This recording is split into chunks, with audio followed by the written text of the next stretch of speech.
See Drizzy? Hey, I guess the mic is over here. Shout out to Auburn. Alright.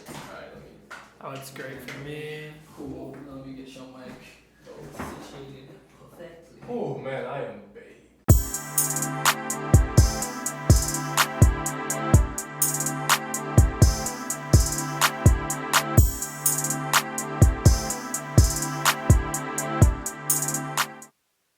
Episode 4. We out here. 4 Pete.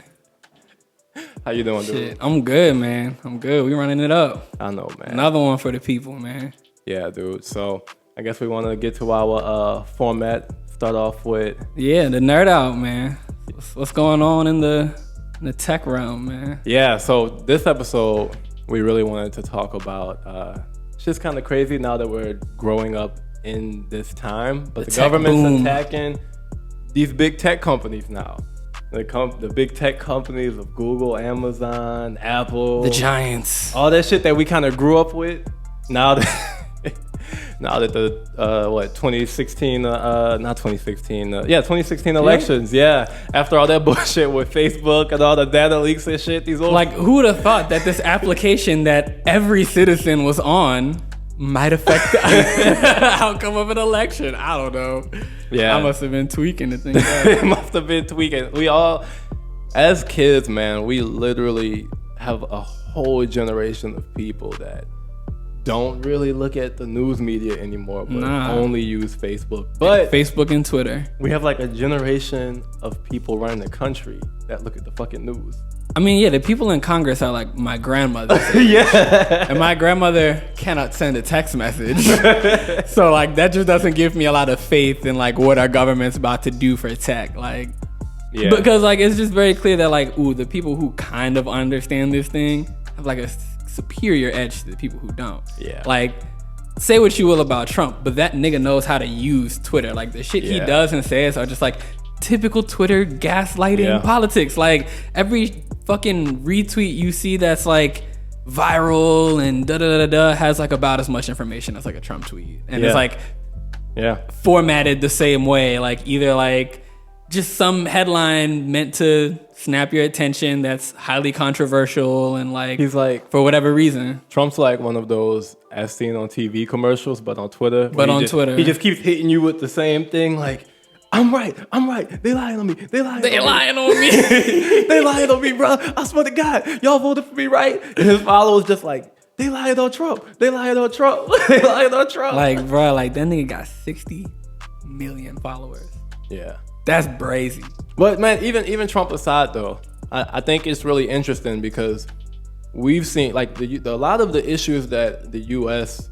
Has been facing with technology is from outside players. Like Trump doing all his shit on Twitter and stuff. A lot of the 2016 election was a lot of smaller countries. Man, I wish I really remember. I mean, one big ass country. One big ass country. No, but there were also smaller countries that were like utilized and understood the fact that if I can make certain websites using Google AdSense and just drive a shit ton of clickbait traffic, I can make some money. I mean, the crazy thing is not even smaller countries. They were literally Americans doing this, man. Like, I read a whole article like, about fuck two the news. niggas. I'm just trying to make money. Yeah, it was two niggas in Silicon Valley pushing Trump propaganda for 6 figures. I'm like, y'all niggas is ruthless, Probably man. don't believe shit, bro. I'm like, God damn. Are you, like, the amount of like fucking like comfort you gotta have to just be in a place and be like, you know what I'm finna do, bro? I'm finna just like lie to everybody, make a few stacks, like maybe fuck up the economy and just be straight still. Like, man, that's crazy, man. Like, and no one fucking foresaw that. And like, to be fair, how could you? You know, because I feel like especially whoever the person is who made 6 figures likely isn't in a position where anything Trump does really affects them anyway. For you to be smart enough to know that, not even super smart, but at least clever enough to know that this is a loophole that I can make money on. Yeah. You got the tech skills, like you educated in some way, shape, or form. Now you just using it for evil, bro. You like a villain. You should have been on that last episode, bro. Them niggas is villains, bro. You can write a whole anime just about like the fucking covert, people drama that goes into that. Yeah, like that's a whole motherfucking scheme, bro. It was like it's crazy because tech is a way for so many people got uninhibited access to a few people's brains. Like that's kind of what technology is. Apple is a company, Google is a company, and there were programmers and business people who decided what apps and stuff go through the App Store, what the features of the iPhone are. And then people, like the same thing that the TV was, technology is always this really crazy thing that really influences people. And the fact that the government didn't kind of peep that sooner, oh man, what was I listening to? I think I was watching the documentary, but they were essentially saying that it was somewhat profitable to almost turn an eye and just let tech companies do what they do. Yeah, because it's generating money. No one knows what the downside is. It wasn't nothing bad until just now, for real. Like it was lit until it wasn't. Yeah, I mean, it wasn't like a bad track record. They had a track record. I mean, it was like Facebook came like 2007. It had like a good little 10-year run with no issues, man. Like, and you know, I think that's what it was. And I also think it was a lot of trying to use traditional rules in a space that's untraditional. Yeah. Like, you know, with a lot of the monopoly stuff that's happening with these tech companies, with people trying to bust up, you know, Amazon for just how much of the digital market they have, and Facebook and Google, the same things.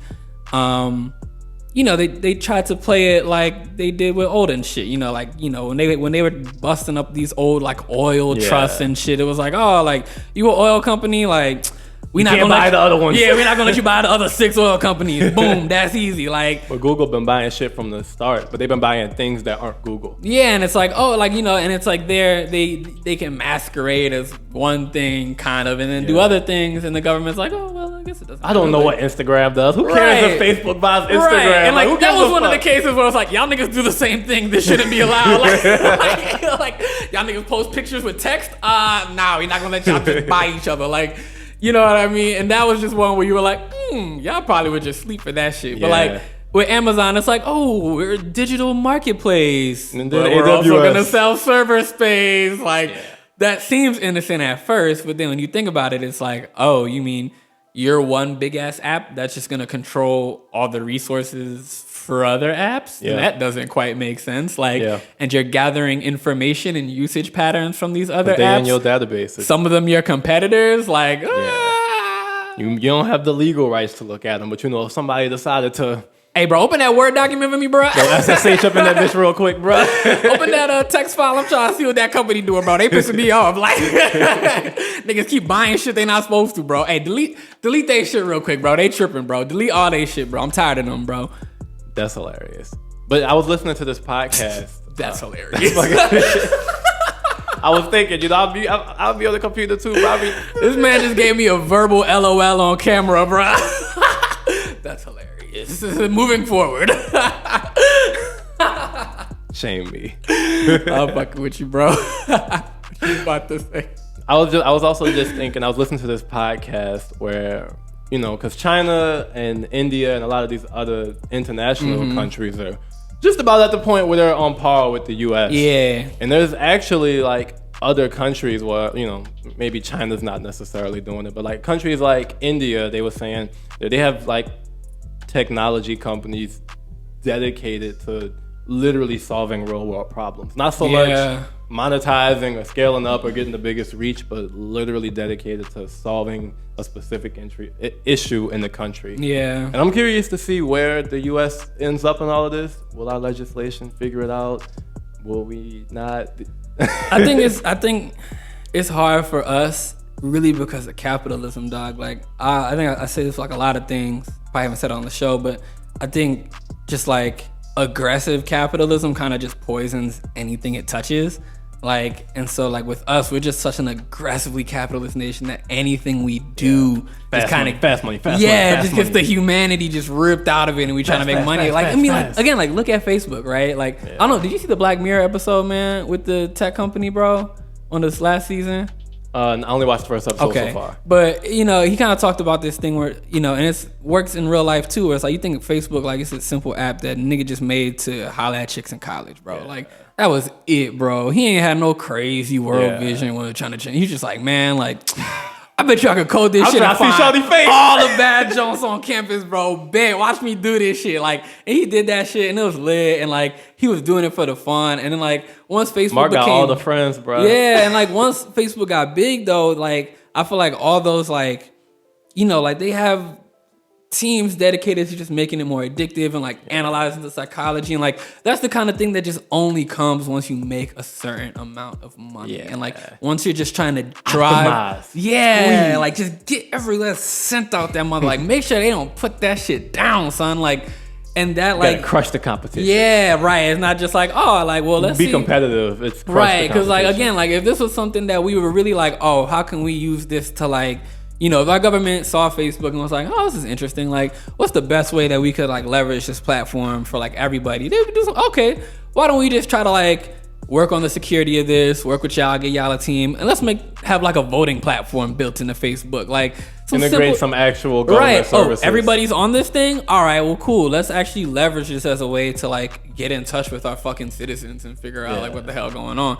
And it's like, even if you look at how like we work so well with defense companies. Right, it's like, oh, you're building a missile? Like, we'll give you $3 trillion. Like, how many China bought? 4? I'll take 5. I'll pay it double. Like, got him. They be like, America like Jay Jameson with pictures of Spider-Man, but with like nukes. Like, give me them nukes right now, nigga. Like, I don't give a fuck. Like, need them shits, bro.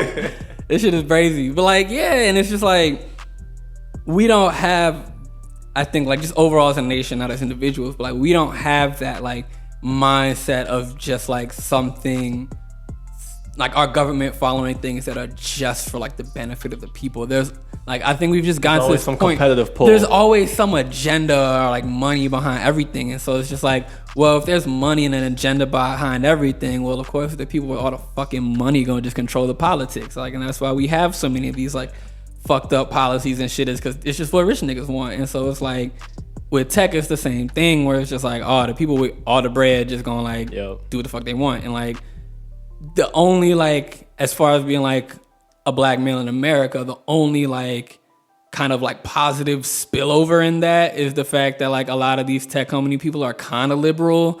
So like usually it just kind of helps us like a little bit, but like very select. Yeah, right. It just helps like a very specific demographic of black people who happen to be in like whatever state you might be like, nah, we got hella bread and we don't want you to do that. Like, because realistically, it's like the equality would come from money being poured into black founders, right? Black talent.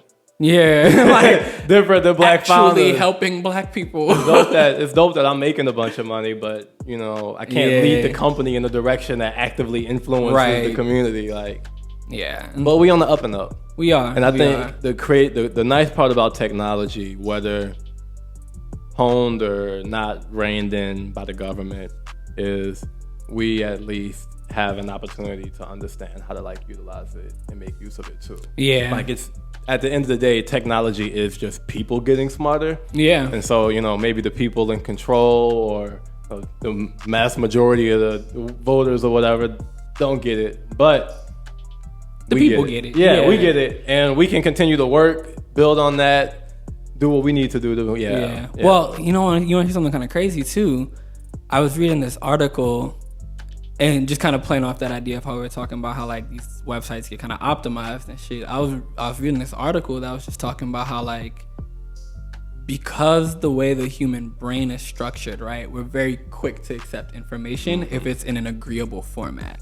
Like if it just looks aesthetically true enough, we'll just be like, okay, yeah, because like our brains are made in a way that like it's a nice shortcut to write. Yeah, and it's like, oh, if someone's telling me this and it directly affects my well-being, like from like a survival standpoint, I want to spend as little time as possible kind of breaking this down if I don't need to. And they're talking about how like so many tech companies have just abused that to get their goals across, and like what that actually does to us as a country, because now the country thinks different, and the country is getting, you know, seemingly true information from everywhere, and there's no way to, you know, like it was just talking about how we're so divided now because everyone is getting completely different information and all of it is like 80% false. You know what I mean? And so everyone is just like living in these crazy bubbles of like, it's targeted and it's exaggerated. Yeah, it's like we just live in this bubble of misinformation. And I think like one of the biggest things, even if our government decides like, all right, we not gonna fuck with these tech companies, whatever, like it's a beast that's out of control that we can't touch.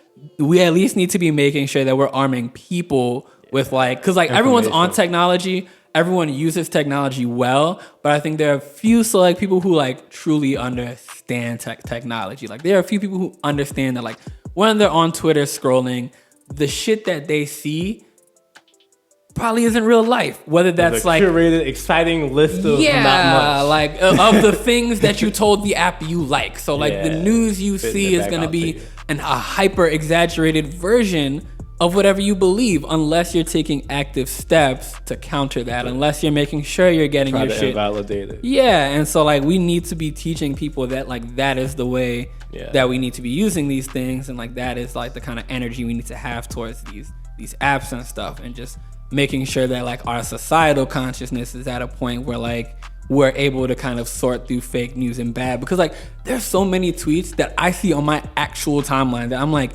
that's not a real person. That's a bot. That's a fucking bot. Like, all of them. Like, and it's just like, yo, and like I'll be seeing people interacting. Retweets, especially when they come in with 5,000 retweets, like 14K. And, you know, people responding with think pieces, and I'm like, this a fucking robot, dude, and he got you riled up and hurt, and you like, I'm having an anxiety attack. Like, no, bruh, just use your brain, bro. That shit not real. Like, it's just crazy, man. Like, I think technology has really got like a crazy stranglehold on us and our government, and like we're at a point where like this is a crazy time for humanity. What a time to be alive. I think if humanity figures that shit out, man, learns how to be wholly cohesive people plus technology, because tech is like the key to like moving faster than we can. And like just a global interconnect, like a hive mind almost.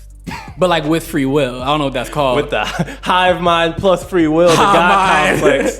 Hive mind 2.0. That's the perfect fucking outro, bro. Fucking tech goes to the fucking God complex, man. We will be omnipotent. But like, I have 3 billion friends and I can talk to all of them. But like, if you think about humanity as a species plus tech, and now we don't go into like some semi-stoner shit. This not our roll up, but like it could be. But like, if you think about tech just as like an evolutionary like it is a step. It's like, bro, definitely a step. We all like, if you like, humans are animals that learn how to make tools, and like we evolved to a point where we made a tool that just lets us know anything and talk to any other human. Like as far as just being animals, that's lit. Like, and it's just like, now if we could master that shit, I believe that like tech is what's gonna take us to being like the next like tier of life form. Really nerd out. So what's crazy is like, I think get ready. I literally think the cell phone is probably the best tool that we have. Yeah. And like optimizing cell phone technology. Essentially, a cell phone could be an infinite database, and your brains aren't. Some brains are good at remembering things, but most brains aren't. Yeah. Brains are really good at processing shit. Yeah. And so, I feel like in another dope step for humans is really being able to free up a lot of the excess memory space, which we're already doing it. Yeah. We don't remember cell phone numbers. We don't remember half the shit, but we can figure it out. Like, yeah. You can literally use Google Maps until you learn your way around the city. Bruh. And you learn your way around the city eventually, but until Google then, Maps you was able to get around without getting lost, wasting fucking 4 hours. We have cars. Find food. People used to walk places. Bruh. I don't walk nowhere but to my car. Like we're truly out here struggling through life and shit, but it's a completely different set of struggles. Yeah. Completely different. Hella different. Struggles that some people couldn't fathom. I think about that all the time. Like, if you went back in time, what are we in 2019? Like, if you just went back in time 300 years and showed someone a fucking cell phone, like, they wouldn't even be able to close to comprehend like what that was. Like, you know, even you went back 100 years, like niggas would just be like, so wait, it's a phone and a camera and something called a video camera, like y'all. Ooh. Like, just in a phone, you got a camera and a video. Like, I remember when iPhones first came out and you could not take video, bro. Yeah. Like, that was a thing. Like, you had to get other apps that janked your phone to take video. And now here we are, and your iPhone take pictures better than your eyes can see, bro. Like better than a lot of cameras. That shit, I take an iPhone picture, I be like, oh shit, like Keys out here taking pictures to see shit. Like my pores kind of big, nigga. I'm wild. I didn't see that in the mirror. Like that's street sauce. She gotta touch this retwist up. Wildin', like it's crazy. Like it's really stupid, dude. Should we get to our proper roll up? Yeah. Okay.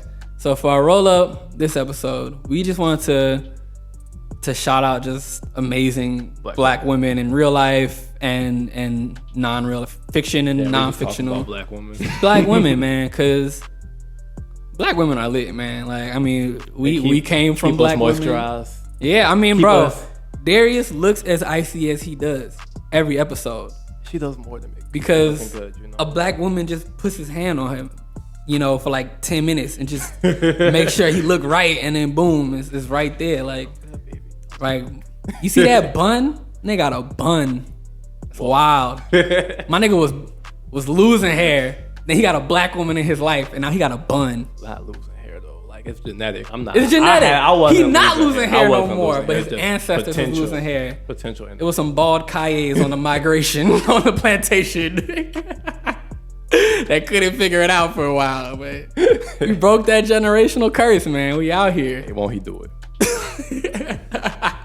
Crazy. Do it. Get some choirs in the background. Won't she do it? Won't she God do is it? a black woman. God is a black woman. High key. All right, you want to top the list off? I know you always like to do the Fenty intro. Oh yeah, man. Where's she at? She behind me, high key. So I wanted to start with just one of the. I mean, she killing it right now. She Caribbean, so I had to show love to my Caribbean sister. But Rihanna is probably just like A1 right now, just like top tier black woman magic. Like if black woman magic was in like the nerd realm, Rihanna is like got Gandalf. Like she's just doing shit, and you don't even know how she doing it, but you're just like, oh shit, you in this luxury designer brand that no one's been in for 70 years, and you're the first black woman? She winked with both eyes and changed the world, bro. The only thing Rihanna can't do is wink, bro. Like, I'm convinced she made some kind of weird deal with the devil, and that's why she can't. Like, she probably could. It was like a roll of the dice side effect. Yeah, you know, can't blink. It was like she had to spin a wheel, and it was like, here are all the things you might lose in exchange for eternal glory, and it was like, your firstborn son, wink, and she was like, yes. Like, so what happens when damn, I just blink really sexy. I can't even see myself in the mirror. How does it look? I just blink real sexy. Hey, man, we can't keep cloud on Rihanna, bro. Nah, it's clown praise because we're saying she can't wink because she's so damn talented that she could do everything else. I mean, she's killing it. Just to keep her immortal. Yeah, exactly. Like the only reason she doesn't ascend into the fucking stars is because she can't wink. That's why she does it, to keep herself. I remember sitting in Sephora with Summer, and this was right when the first kind of Fenty makeup line drops. Yup. And it's just hordes of people shuffling around, like all the Sephora people just working, and he's like, I got you, and they're just like telling me, they're like, all right, move to the side right here. Like they just know I'm the fiance. Yeah, you're like, you're taking up space, move. And they're like looking at me like, oh, you know, I don't know where your fiance at, but can you move over? I was like, look what Rihanna done. So many shapes and sizes and identities. Bro, so inclusive, man. And like, I remember like even just everybody, because I remember when it first dropped, it was just like the ad was even just like, you know, all kinds of skin tones and like gender identities and shit. Like it was crazy. Like, yeah. And then she now has Fenty officially partnered with Louis Vuitton. Like, yeah, man. High fashion. Can't afford it, but it's art. Hey, man. Her clothing is now by the high fashion standards art. You know, it is. It's been that, but now I'm happy that it's kind of one of those things where it's dope that now that's the recognition. Yeah, it's kind of like getting a Grammy where it's like, I know my music cold, but now I got the and then now certificate to prove it type shit. The people who got inheritances from their parents can now buy Fenty. Yeah, I can't wait to fucking drape my lady in some Fenty, man. That's gonna be like my ultimate. Just like I'm gonna feel real. Here's a tank. Here go the what's the little, not like the pocketbook, but the little bracelet wallet. I'm like, hey, there you go. Like, look at that tag. Got my girl on that Fenty, bro. You see that? That's the little square. Yeah. You know we balling out here. Go put your credit cards in that. 2 of them. 2 of them. Yeah, don't stretch it now. Can't afford another one, man. Nah, man. So yeah, I mean, we want to tell Rihanna's mine. What about you, bro? Keeping the energy up, I will give a shout out to Hot Girl Meg. Ah, yes, bro. The Stallion. The Stallion. Todoroki Tina. Todoroki Tina. Putting on for anime, bro. Love it. She cold with it. Cold with it, man. You know what I need? I'm gonna say. You know what I need? I love Megan Thee Stallion. I love her personality, right? And I be wanting to learn more about her, but it's hard because every interview she in with niggas, they interview her like they're 17 years old on MySpace. They're like, so you rap? Yeah. So you a freak, huh? Like, I'm like, God damn, like, can the woman tell you her story? At least when she started rapping? Right? They be like, so you be doing all that shit you say in your music? I'm like, calm the fuck God. down. You're like 45. Like, what's wrong with you? Like, ugh. Yeah, dude, she's getting a bachelor's in, I think, health administration. Yeah, man, she in school. Yeah, that shit tough. She are. I mean, like, really wanted to go for the show to get the Stallion on the episode, like, because anime and shit, bro. Yeah, because I mean, like, in one of the few informative interviews I did see with her, she was even just talking about how she got into anime, and it was just on some real regular nigga shit. She was like, yeah, like, I used to like the rest of the niggas. Yeah, exactly, like, you know what I mean? Like, she was like, yeah, I was just watching Cartoon Network and Toonami popped up, and I was like, oh shit, what's that? And I was like, Naruto pop up in that bitch. Yeah, she started watching Inuyasha. Oh, Inuyasha. That was the first one she said she started watching, which is wild because it was one of my first animes too, but I never really stuck with it. Mm-hmm. I fell off it real hard because it was such a long ass plot. Yeah. But yeah, she's killing it. And the fact that she has such like a grassroots like come up. Like, I think people sleep on that. Is that like Houston lifted her. Fuck with her. Like they said, hey, her. Yeah. Like magazines, XXL, all y'all motherfuckers, y'all sleep if y'all don't put her on this shit. Right. Like she's signed to a Houston label. Like, yeah. With a partnership deal. Like, people forget, like, she's signed. Like, she's out here, bro. And what's nice though is I read that she's been rapping since she was like 14. Yeah. Straight up tested, bruh. The greats. Not even gonna compare her, way my favorite. Ain't even gonna compare her, but she started at a young age. Golden Killer was started at a young age. She gonna be cold, bruh. Literally, there's bro. nothing that can stop her. Like, there's nothing that can stop her. Like, the talent is there, and the trajectory is starting. Yeah, nah. Hot Girl Meg for shizzle. So if you're going into anime, one of my favorite anime black women is Yoruichi off Bleach. Bet. She was super cold to me. She was tough. One, because I love how they introduced her. Because you didn't know she was a woman for hellas. She was that like cat. Dude cat. And the cat had like a super masculine voice. But that's dope though. I love when anime does that. And I love the little troll. So like, it was like, oh, like, just kidding. This is a woman. Cold. She was cold. And she was raw, bro. The fact that she was like a hand-to-hand combat fucking specialist. Lit. Hella dope. I think for mine, I would do Canary.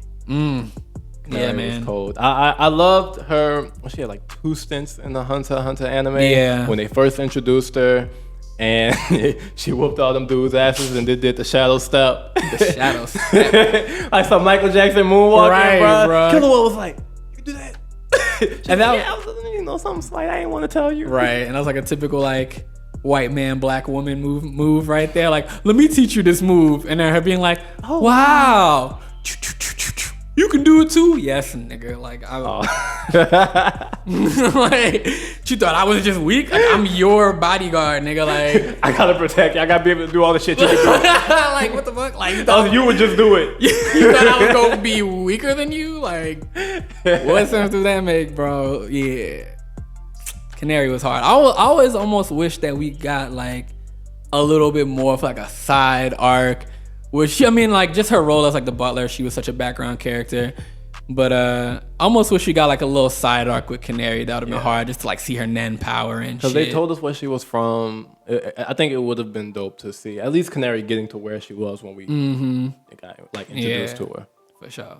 Canary the GOAT. Yeah. Last one, so we did like so what we did like pop culture, anime, and then like miscellaneous. Yeah. Not that these women are miscellaneous at all. But we know we want to categorize them. I'm gonna just pick somebody. So I'm gonna go with Ava DuVernay. Hey, When They See Us. the documentary was hard. It's, I'm gonna confess, I actually haven't watched it yet just because like I don't know if I'm like ready yet. I saw half of the first episode, didn't see the second, saw the third, and saw half of the fourth. Yeah. It was just a lot to. Yeah, I've heard it's just a lot to digest, and so I'm just waiting. I've been in a decent mood recently, so I don't want to fuck that all up with Injustice. Yeah. But I've been following the film and the reception, and it's just been sick. She's the most streamed movie on Netflix since it dropped. That's so hard. That's crazy. That's so Drake hard. numbers on Netflix, bro. That's Man, yeah. Shout out to Ava DuVernay. Like, those stories are crucial. yeah. And they hit hard. It is hard to continuously kind of watch those stories, but they also weren't always there. Yeah, and they weren't always stories. I'm happy that we're in a place now where those stories could be told, because it's always kind of been the case where it's just history. It's something that we as Black people, our parents told us. Yeah, and I think one of my favorite things about her, as a writer and just as a director, is that she's able to tell really harsh stories. I mean, they're still harsh, right? Like there's not too much you can do to soften that blow, but she's able to tell them in a way that you can digest, and in a way that, like, you ever watch a movie that just seems like, why are you out being overtly like it's almost like tragedy porn, story. or like, oh, this is just sad to be sad, or like this, even though it's based off real events, this story you're telling just, I don't know, like it's just not being told well. Like you don't she want to just tell a story and over dramatize it, right? then Like it's like you're pimping it out, right? Like she's able to tell these stories in a way that's just really authentic, and like really just like you feel it, and like it just sticks with you. You know what I mean? Like I heard there was a follow-up interview with a few of the guys. Mm-hmm.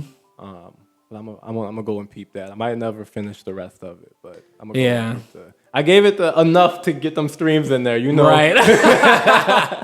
Enough for that play count to go up and her sister get her little coin, And I'll finish it off. I gotta run it in the background while I do some other shit real quick, so it gets ran up. Move it real quick. Get them streams up. You feel me? I'll go with Ursula Burns, and I listened to an interview with her. Ursula Burns was the former CEO of Xerox and the current CEO of Vion, which is this telecom company in Amsterdam. So extremely well-spoken, well-allocated, like CEO of two huge companies. Ballin'. But in addition to being the CEO of these companies, in the interview, she kind of talked about her mission and her goal as she leads companies to make sure that these advances in technology don't leave employees or people who are in these companies in jobs that won't be around for a bit, doesn't leave them behind. And it was really cool, really awesome to listen to her kind of. She almost fought with the interviewer because the interviewer was being kind of too much of a devil's advocate. But, man, devil's advocate is the most like, this is what I believe, but like, I'm gonna just, But unfazed. Like, it was a beautiful interview. Like, Ursula was unfazed by any of it. Like a queen. Definitely somebody you go look up. But it's dope knowing that there are CEOs, especially with our earlier conversation, Black women CEOs that's actively, intentionally making strides to make these companies move in that direction. Like, that shit's tough. That's what we gotta do, man. Hella tough. And I think that is the perfect segue to our next guest, who is a wonderful singer, songwriter, musician, I'm excited to have this conversation. Shit, man. We need to just roll up and smoke shit. We gonna have Tonina coming back, man. Yeah, so we got our smoke break. We're gonna be back with our guest Tonina, and Tonina Talks.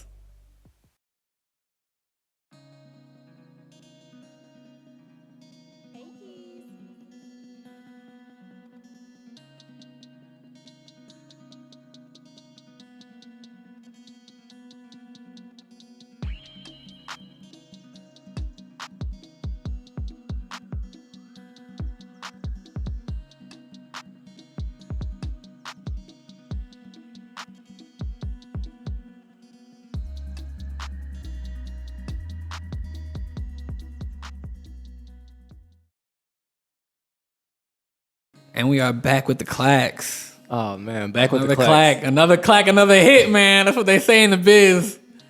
We are here with our special guest, Tonina. Hey. So excited. You want to I'm introduce? so excited. We had such a wonderful smoke break. We had a wonderful smoke break. We were Fabulous. regaling each other with tales of love and Hung out with the girls, Dramedy. man. That's what it's dramedy. all- Yeah, man. It was great, man. You want to tell the people a bit about who you are and what you do?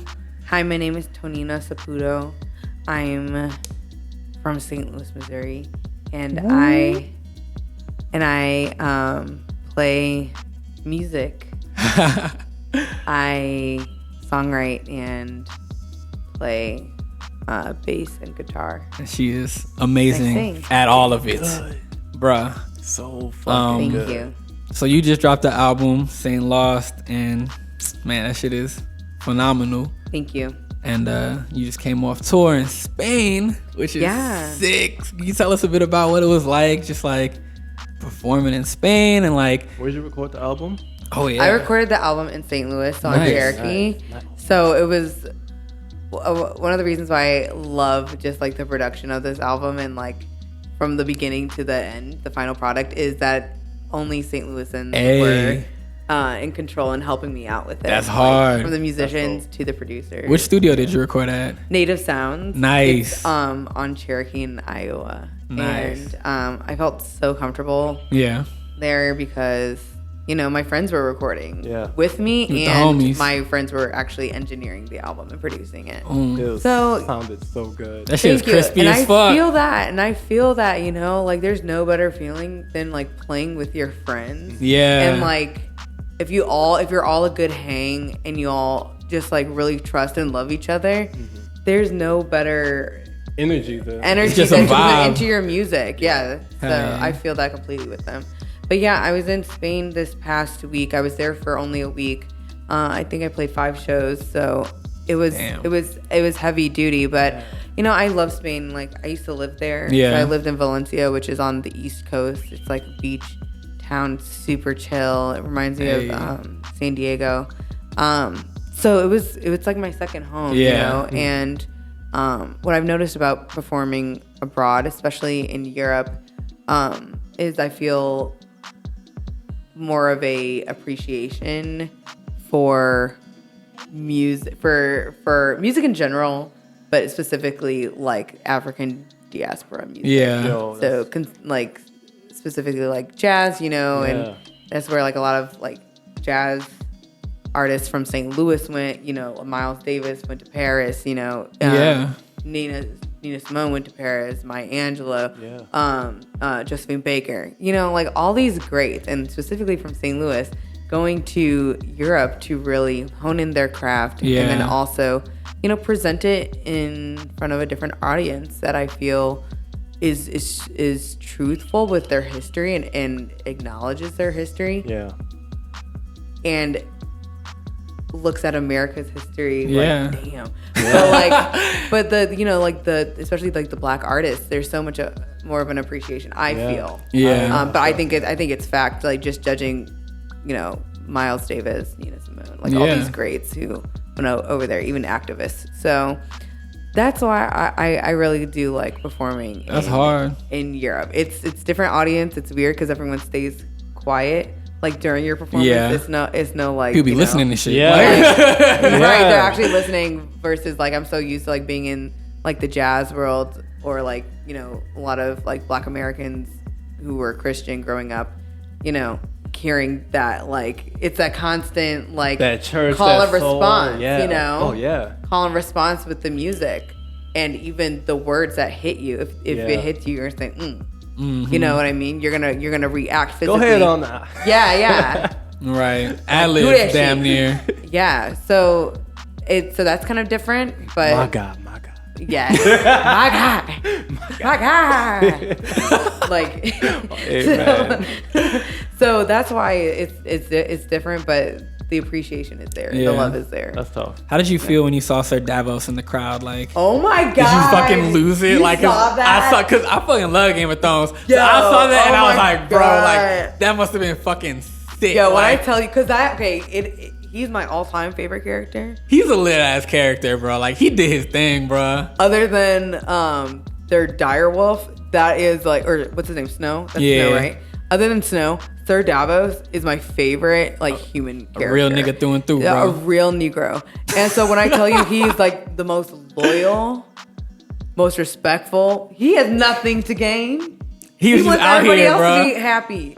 And what it's honest. So when I see my favorite character in like real clothes, that's the fucking weirdest. I haven't watched Game of Thrones. There he is over there. You know what they look like? He's wearing like a robe the whole time, like a bathrobe. The whole series, right? Because it's like that time. Where was this at? Which performance that you saw, Sir? So I was at a restaurant. Oh, okay. Oh, this wasn't at a show. Oh my god, no.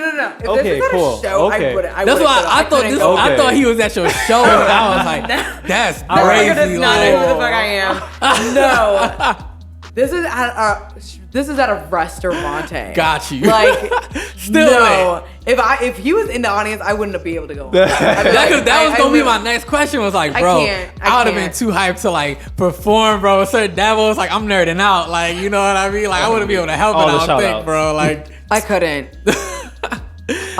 No, but I saw him in a restaurant, and the weirdest thing is like seeing him in real clothes, first of all, and then like surrounded by women. oh And- shit, he was pimping. That's hard. Oh my god, yeah, Sir Davos is pimping. That's funny. But yeah, it was nuts, and you know, my friend, my saxophone player was playing in this restaurant, just like, you know, walking around like doing some like weird shit and playing his saxophone, and then Sir Davos is just like snapping off beat and like half paying attention, like paying attention to his bitches, and then like, you know, all over the beat, just like not knowing what the fuck word is. But don't give a fuck, because like, I'm sorry, if I was making $8 million an episode, I would. Right. Right. I be hearing new rhythms all the time, bro. I'm like, hey man. The DJ will catch on. probably ain't even You're snapping, English, bro, so money. that's what I expect. You're an English white man. But no, that was unreal. I mean, yeah. And so I was like, he had to go to the bathroom, so of course I'm gonna say something and follow you. Hey, So I was like, I'm a huge fan, and thank you for your service. kept it cool. in, Hey. Kept in it Game real of Thrones. cool. You were the realest one, Real shit. and I think you deserve an award. You deserve an award.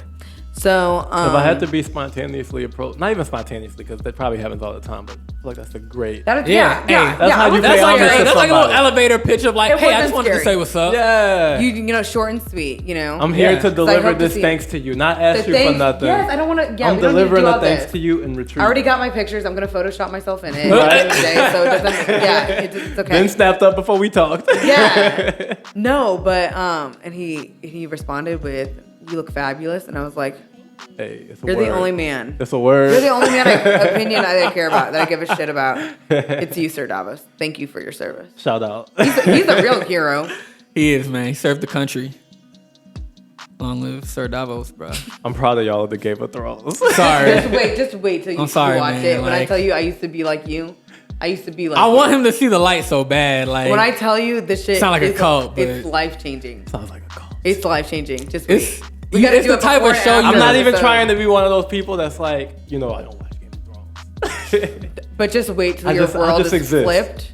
I've read Upside down. I've read the first book and I'm half saying of the he already second. got a okay, foot so in you the have a- water, so you I man. got the a gist. concept. I got the Okay, gist. that's good. Yeah, I could nod. That's a and, start. You know, I know about spirits. You would enjoy the books because you fuck with like Lord of the Rings type shit, and the Yeah, books oh my God, this is are so a Lord lot of the more Rings. like Lord of the Ringsy Yeah. than the show is. This is I really just. I'm not even like against it.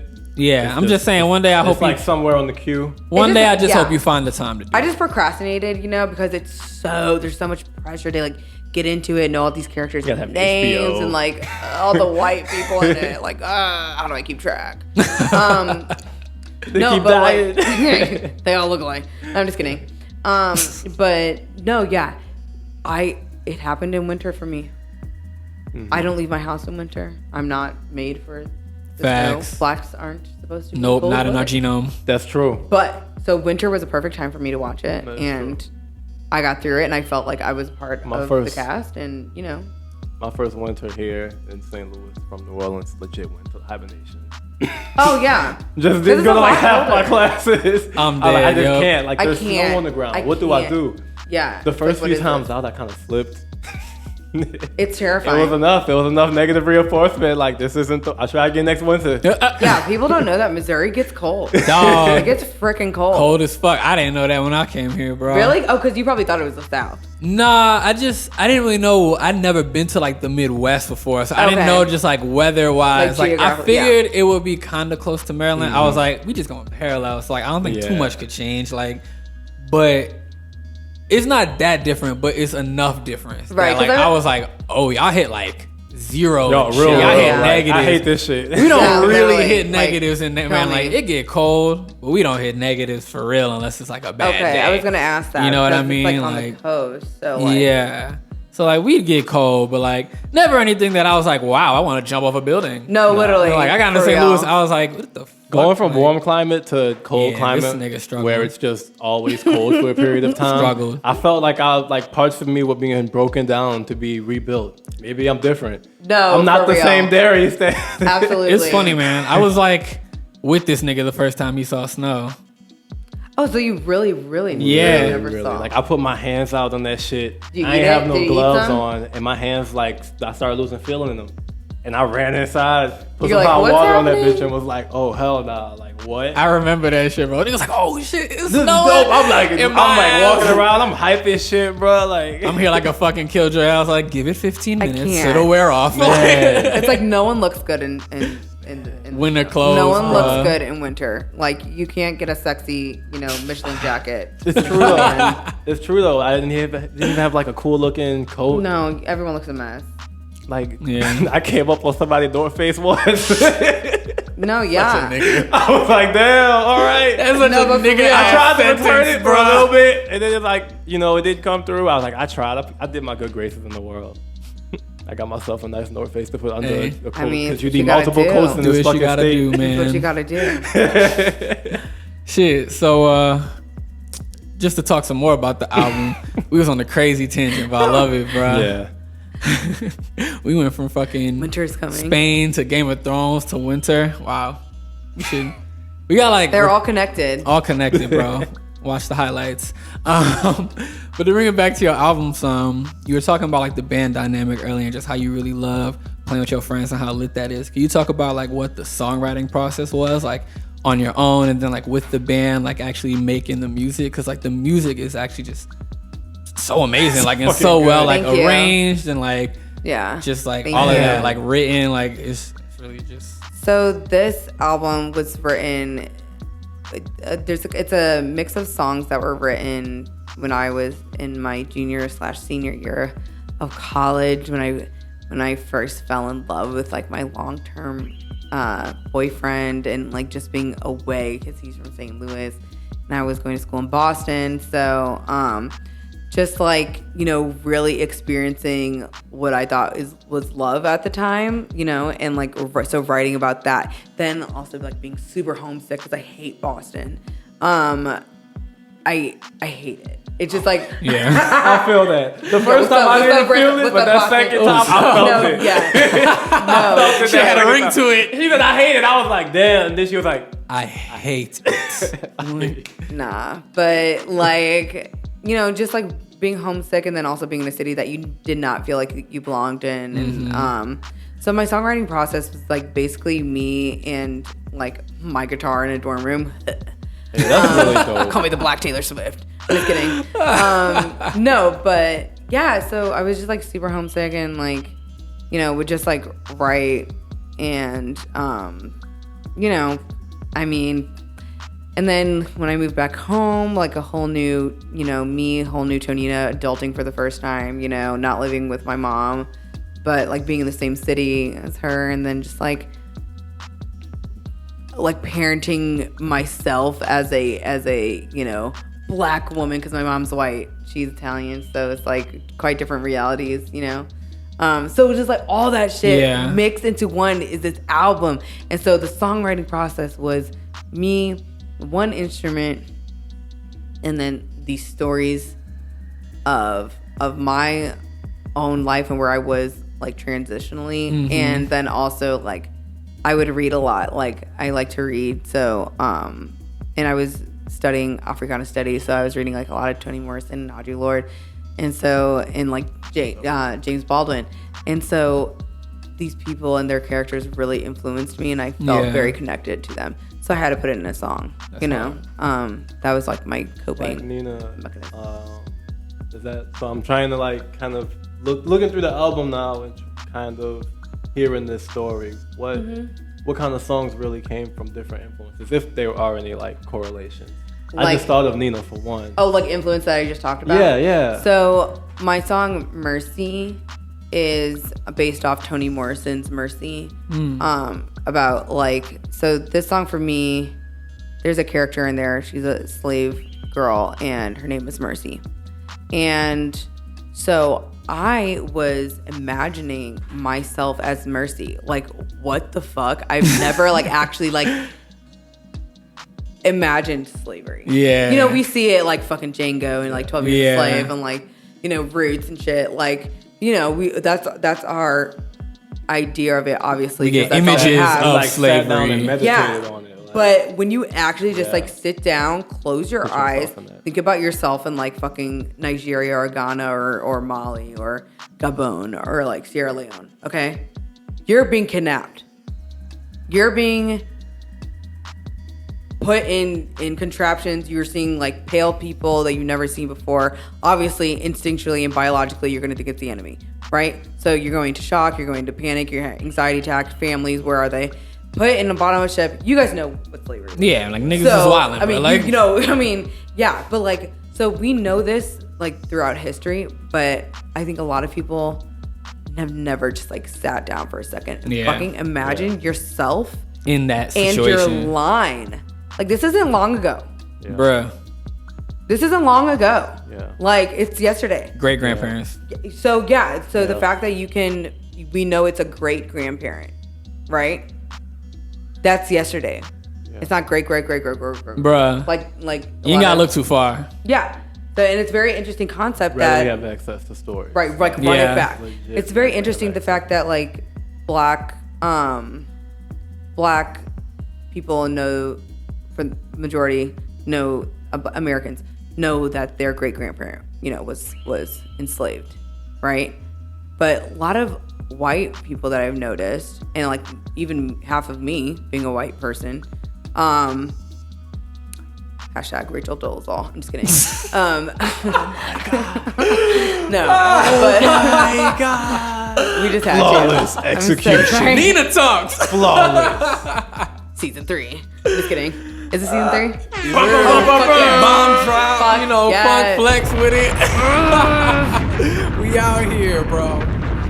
No, it's crazy. Like, especially for me being a mixed person, like a black presenting mixed woman, and that knowing that my great grandparent on one side was enslaved, and then one was coming through Ellis Island. Yeah, it's just like very fucking interesting and conflicting within my like energies. Yeah, within like the epigenetics. It's so fucked, you know. Yeah, like every black person carries, or let's say not every black person, every person of color carries trauma within their DNA due to imperialism and colonialism. So, you know, we've all been enslaved at one point. Facts. But to know where to put that energy and to really dissect it, like a lot of my studies, like Africana studies and the African diaspora, when it comes to music, it's so fucking interesting. And so that is what really inspires me, like knowing my history on both ends, because that I'm a firm believer in like knowing your history, you know your future, you know, and we can change it too, change the negative parts and like talk about stuff. So, that was a huge tangent. Hey, Can't even remember that the shit. question. Hey, you got so much energy. Dropping bomb, bro. Like, you about to see hella little of them quote squares on Instagram, bro. I'm about to be hitting y'all with those, bro. Quotes on quotes, bro. Nina talks, man. Hey, we out here. Honestly, I've listened to that album so much. It's not only just good sonically, but you can feel all of that. You can feel the history. You can also feel the fact that you sat back, put yourself in that position, so that way you could then recite this story. Yeah. and you can feel the thought and the energy. And even if, you know, in my first few listens, I wasn't able to get really any of that. Right. I now know I can go back and really understand and look at that differently. Yeah. Yeah. But that shit's really fucking dope. Thank you. I'm Like, so happy. Hella you dope. Hella well. enjoyed it. Yeah, that shit's My God.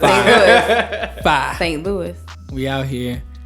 So I'm also curious. I'm hopping on another album. There was an album you did, Kings and Queens, Oh my God. and that one was really high energy and really fun. So how was making that? That was like my first, I think, like winter back, or I don't know. It was like late high school going into college. Mm-hmm. So like I was still like, you know, in my Kanye Yeah. West like 808 heartbreak phase and like, you know, pre 2016 Kanye.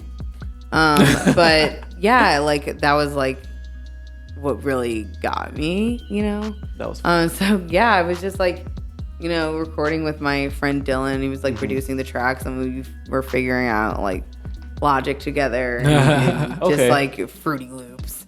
But like, yeah, it's just That's really dope. It's just like phase. But I love doing that. Like, not more than anything, but it's like pretty like. That's what makes me feel like when I hear my voice in like auto tune. That's like when I can listen to my voice, and like a lot of people will say that, but I feel like even like specifically with the genre that I'm going for is like that's where I feel like it's close to my heart. If I could do like both and be successful, that's the goal. Yeah. You know. I think you can. I believe it. I believe. I believe it. I believe. I hope. That's hard. I really like, I think one of my favorite things too is the fact that you sing in English and Spanish. I think that's like really dope because, and I'm by no means an expert in Spanish culture, let me just say right now, but I did like read a lot of like Spanish books in high school. And I think just, I like the way stories are told in Spanish. Yeah. And so the fact that a lot of your songs, I mean, to be fair, I don't understand all of it. I'll say now for the people. Before anybody call me out in the comments or something. Spanish scholar over here. I'm Right, kidding. exactly. Let me just make sure I'm taking it humble. But, you know, I get the feel, and like I just like the way the story is being told, even if I can't get every single detail. No, I like the way stories are told in Spanish, and I think it's really dope that you're able to do that musically. Yeah, there's some things, you know, in English that they don't have expressions so for. Whack. Oh my God, Yeah. so lame. But in Spanish, it's like an everyday saying, and I feel like some songs call to me in Spanish and some are speaking to me in English. But, you know, like we're not a very, even in our body language, we're not a very touchy culture, you know. And our words are, you know, they try to be clean, abrupt, without emotion a lot of the time. However, in Spanish, it's much more like, you know, it's much more romantic, emotional, and meaningful when it's like said in a poetic way. Yeah. So I think that's why a lot of the times you'll like read things that are just like so beautiful and just like so poetic, but you read them out in English, you'd be like, oh, we would never do that, but that's due to the culture. Yeah. Not like, you know, the actual words, if that makes sense. Hell yeah. I have a what's either one of your fondest or a funny memory from when you were in what was it, the orchestra or the symphony? Yeah. Yeah. I was in the youth symphony. Youth symphony. Okay. So I was like a clown in that thing. Because like literally it was just me. There was like 3 or 4 black kids in that thing. I was Out like, of like how many kids? oh my God, this had to be like 90, an orchestra of 90 or something. Man. Like orchestra. Lord. I think I could be wrong, or 60, like The estimate. fuck, I get the 60, scale 70, though. 80, Less 90. Yeah, than somewhere 5%. between- No, yeah. No, but like it was just, you know, just like clowning and like being straight up goons with, you know, like my 2 other black colleagues in the Colleagues in the symphony. We're 13 to be colleagues. No, but yeah, it was just like, you know, like the Cardinals were in the World Series and we're just screaming birds, just like doing that stupid is shit dope. like that, That's you dope. know, like, and just like, you know, showing up late to rehearsals being like, fuck this, I got into college. Yeah. Like, I don't need you. You know how you are like senior Yeah. year. It's like, yo, I'm at the top of the world. I'm going to getting my college. diploma. Like, Like, out of oh, here. yeah, we don't need to do this. Like, who are we fooling? My Like, teachers. what? Like, let's cut the shit. End it there. Don't waste your breath. I'm going here. You're staying here. Okay. Bye. So yeah, it's like bye. So it's like let's not waste each other's time. So oh yeah, youth symphony. So yeah, that was I was like literally what were we just talking about? Were we talking about baseball or hockey? 'Cause I was gonna go either way. World I was gonna Series. go either way, but not back to the symphony until like the last second. So yeah, just like being a goon and like just being like, you know, I'm black and I'm better than you. But like You got to do that though. But, like, I love it's those hard, bro. spaces. It's like a skin thickener. I love those spaces where it's like, and I was just telling this to the girls, I love those spaces where it's like no one imagines like a black person or a person of color. Excluding Asians within the classical world, because that's like expected, you know, and they excel. But like in a classical setting or in any setting where like a black person's not supposed to like be seen first of all or do well in, just being better than everyone else. I was literally talking to the girls about fucking Tonina. I was talking about Venus. I was talking about Tiger. We don't like him, but we'll say his name for the sport. Yeah, he good. We're talking about fucking Barack Obama. We're talking about PK Subban and his two other brothers being the best players in hockey. Shut up. I don't want to hear it anymore. I don't want to hear that black people are not supposed to be in these spaces, or people of color, brown people, Latin people, not supposed to be in these spaces. Middle Eastern. I'm over it. Yeah. Arab. Like, let's cut the shit. We belong in these spaces and we excel. Yeah. So let's not talk about it. You can't even like suppress it if you You wanted can't to. even, You because couldn't we're better suppress than anything. Well, okay, if black people weren't a superior being, now I'm just getting crazy. But like, you can't tell me that a black man. No, I know I'm cold. I wouldn't say. Way to get your. We about to get made. canceled. We already got flagged on Twitter for nigga logic. Lord knows what YouTube gonna do with this, I was saying, bro. but I'm a Christian man, huh? Yeah, bro, they flagged us on Twitter for the nigga logic. We can't post Twitter ads. They was like, this is hate speech. I was like, shut the fuck up. Yo, the white supremacists. Yo, they would get your ass. They'll get they you, would get bro. your ass. Nigga, what? Nigger what? Hey, y'all know them FBI be checking it quick, so Everybody wave to your FBI agent. we go. And TSA. But yeah, that was my fondest memories of just like acting a fool and in a space where like amazing people have performed opera, and you know, like it was just great to be in there with friends who looked like me and loved the music we were playing. That's dope. That's really dope. Um, Want to get in the album of the week now? yes. Go. So every week we just pick an album that we enjoy, and yeah. You want to go first, D? You go or- first. Yeah, I'll start. I'll bring out Rihanna's Anti-Deluxe. Yes. Please. Well, we were just talking about A Rihanna. dream. We were just talking about Rihanna. You know? I'll put one song that I thought was really good was Goodnight Gotham, which was like really, it was really all over the place and alternative, but I liked how it fit into the deluxe album. Like it closed it off really well. And so I'm gonna just shout that song out. That's for that. hard. Yeah, your turn. A dream. I stan. I'm a Rihanna stan. We have the vinyl. It came with like five. It came It's with like white, 4 or and 5 then pictures. it came and with it like was white. 5 like exclusive little like It's print so images. good. You bought it or someone gifted it to you? No, Now we I bought it. Yeah, Amazing. so good. It's hard. So my album, I'm so mad that I just discovered this artist this year in 2019. But St. John. Oh, St. John You is know hard. St. John. St. John hard, bro. I haven't kept up with his recent stuff, but I was listening to him heavy like a year ago. Man. Okay, yeah, maybe the album I'm talking about, it's called Collection 1. It is, when I tell you, it's like a harder Drake. On me. Drizzy, like a harder Drizzy. Like, yeah. He becoming hard with the melodies. And bro. he can, it's very Yeah. Drake in that he can sing. It's very Party Next Door as far as like the melodies, and just the beats are so hard. And Yeah, he's just like hip hop's bad boy, if you can imagine. His image is just He's so like he's so fine, he's so sexy, He just like doesn't care that when he's like, you know, bad bitches, like he posts the thirst traps. He does not, you know, he doesn't care. But his music reflects that. So. Yeah, this shit hella tough. I'm gonna go with "Save Me" by Future. Yeah. I fuck with Future, man. True to brand. I'm true to It's brand. true to brand. Yes, right. Can Future sponsor the show? I mean, shit, free band, Nina Gang, like we could be out Pay here. that child support though.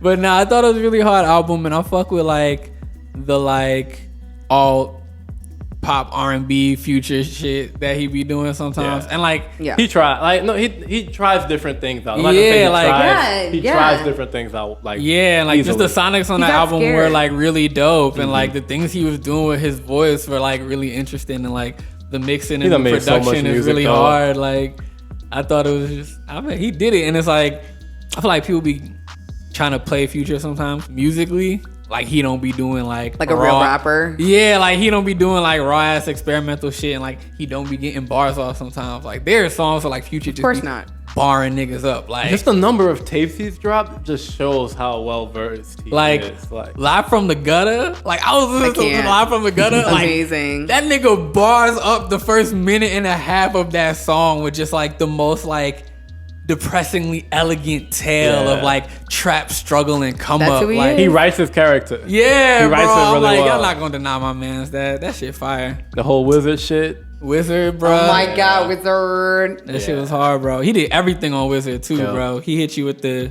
hard trap mixtape Future and the like melody Future, man. Yeah, some singing. I love the singing. It's I a love good- the Future. yeah, I love man. the Future singing. Yeah, man, he be doing it, bro. Shout out Future. Hey, Shout out come Future. sit in on a podcast. Come sit in on a podcast, bro. I'm saying, bro. We gotta get STALLION. We gotta get Rihanna. We gotta get Future. Oh yeah, We got a You long will. list of yeah, we will. We speaking that shit into definitely will. existence. I like that. That's the energy, Yeah. bro. Again, Nina talks. That's that shit we Thank be you. ending on, Thank bro. you for this. Yeah, this was man. a great episode. Yeah, this thank you was guys. stellar. Y'all are fun. New You're brothers. amazing. Happy you can say that. Happy to join the fam. Nina talks. All right. Peace.